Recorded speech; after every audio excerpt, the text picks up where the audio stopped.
everybody, this is Maniac 4 Bricks, and I'm here with a NERF Dino Squad Raptor-Slash review. Yes, every so often on this channel I review NERF. I usually do it on my other channel, but I'm in a backlog for a while, and I pushed this one up to the line because I'm so hyped about this one for probably the dumbest reason. It feels like a return to one of my favorite NERF blasters of all time, the Maverick. Even though it might not be exactly a Maverick. So, this is a Raptor-Slash. I found this at Target for $15.99 in the United States. Includes 6 darts, ages 8 and up, and is a new blaster for 2022. I found this February 1st. I don't know if it's already been out for a while. I haven't seen a lot of other reviews for it, so it makes me to believe that it's a new blaster for this year, and maybe hasn't been distributed everywhere just yet. It says that it has a 6-dart rotating drum, battle... Oh, that's just different languages, sorry. Very simple design. You can see how it has a raptor shape all across it, which, you know, Dino Squad is meant to be like blasters that have a dino aesthetic to them.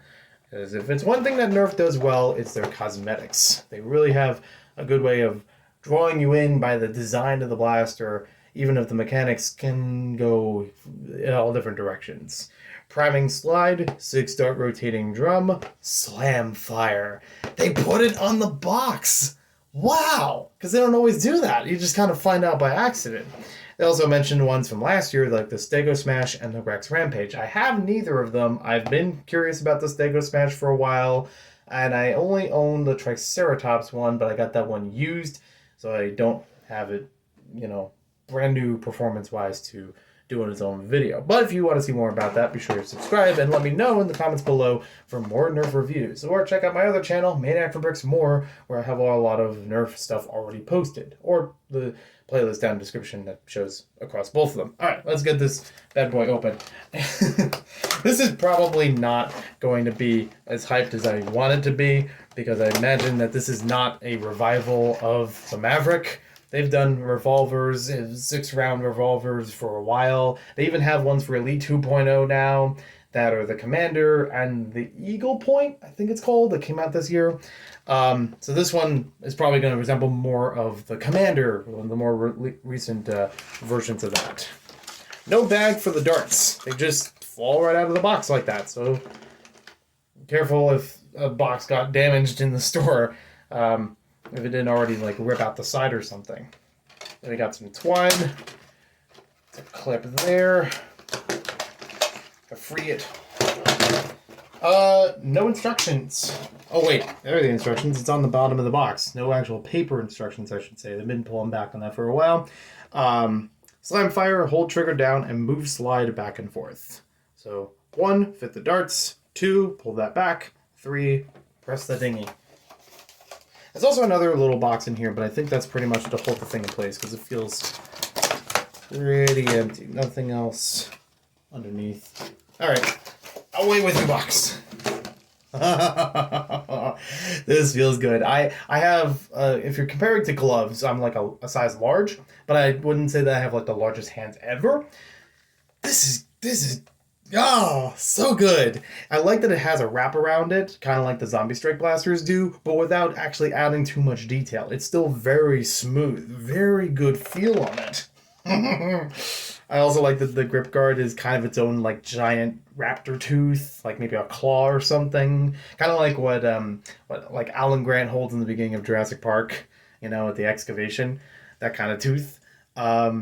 This looks so cool. I like the colors that go with it. The red, white, and blue meshes very well across the whole thing. Raptor-Slash actually embedded in there and having all the safety precautions on the other side. Now, here's something that the NERF enthusiasts are going to know about. We got screw points. This is a really, like, this actually feels like a good solid plastic build. So this can be opened.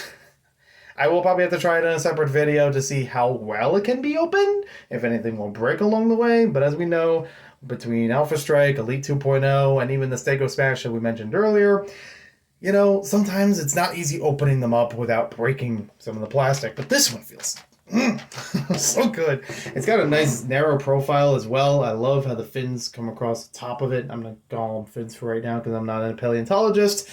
Just have a nice sleek look there. And there we go. Now the slam fire receives it very well. Now let's try it with some darts. Now, unfortunately, this is not going to be the Maverick revamp that I want it to be, because if it was a Maverick, it would have a pull-out rotating drum. That's like the one defining feature, but even that has been shared with things like the Spectre and maybe a couple other blasters around that early N-Strike era. This is more resembling a Commander, a Strong Arm, any of those kinds of blasters where it's built in. Now, when loading it, it is a little difficult because of the teeth around here, and while it does have a narrower profile along the front, you can only get so much space there, especially for an adult hand to squeeze the darts in. So, also kind of cool, 6X on both sides, in case you lose count of them or something. I'm not sure.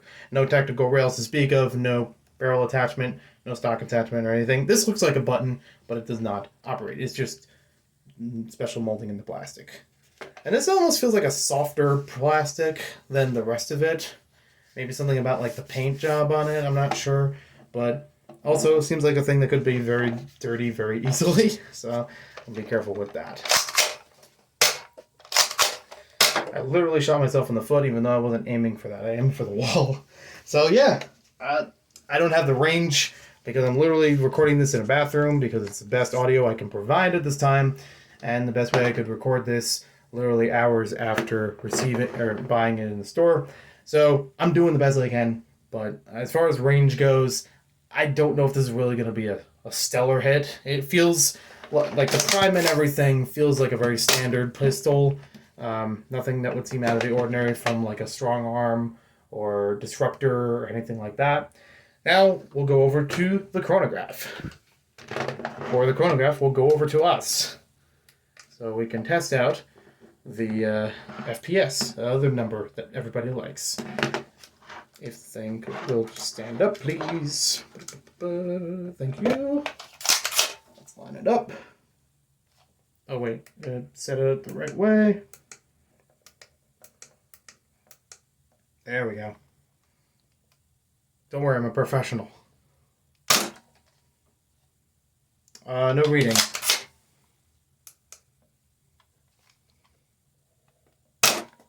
There we go, 63.6, 51.1, 51.4, 48.5, 35.7. Uh-oh. Okay, so we got everything set up for 5 different types of darts, including elites, that came with the blaster, to test out.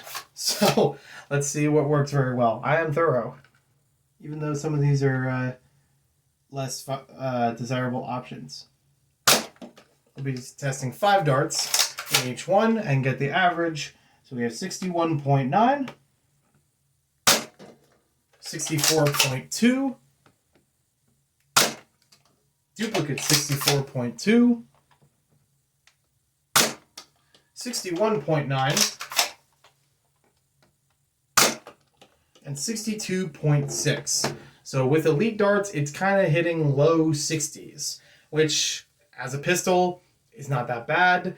It would take me a little bit more data to compare it to other blasters, but I've only seen 1 or 2 other reviews who basically got low 60s on the average with just the elite darts, so fair enough there. Now I'm going to load this up with some Busby darts, because it's always fun to try that out and see if we get something different. Maybe better different? 55.7, 60.6, 66.5, 53.1, and 60.0 exactly. So they're almost less. The best we had was 65, and the lowest we had was almost 55 or so. So it's like, yeah, I don't think many people are going to be using them in general, but it's still worth trying it and seeing if anything changed. Because you never know. Sometimes a blaster works better with another type of darts. Now we're going to get even more obscure. We're going to be using Connect's K-Force darts, which are basically expired and discontinued, but I have them around and they're fun. 63.6, 61.0, duplicate 61.0, 61.3, and 56.0. Up to that last shot, I was going to say that at least they're consistent. They were almost exactly 61. But that last one and one of the early ones seem to be drawing away from it, and it's okay. At least it's somewhere like middle ground, and it's not awful, but it's not terribly, improved. So now we're going to try with X-Shot darts. 65.9, 62.3, 63.3, 62.6, and 63.6. So we're still hitting like mid 60s, a little bit in the low 60s, which is just okay. Again, this is a pistol, so I guess we can't really expect too much out of it, but also think about the darts themselves. So let's see if our good buddies Adventure Force will pack a bigger punch. 63.6, 65.2, 62.3, 64.6, and the duplicate 64.6. So they're on the better end. It's almost about as much as Elite, honestly, which is kind of weird. Usually they're the go-to darts in this case, and I don't know. It's fine as far as a pistol goes, in that mid-60s range. You probably can upgrade this thing under the hood, and maybe we could do that sometime later, or check out some other videos that will do that to actually improve the spring and perhaps hit even better than that. But so far, I really do like this one. I think this one is actually a good direction as far as the Dino Squad line.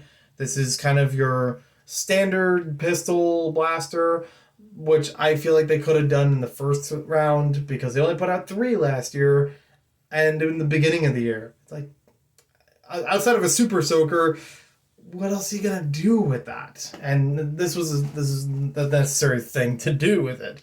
I think it looks really nice. I think it feels very comfortable.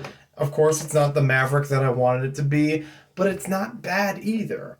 I've heard that the Commander is actually pretty comparable as far as FPS and things, so maybe it's sharing some of that DNA, but DNA, dinosaurs. I know, I didn't even mean to do that.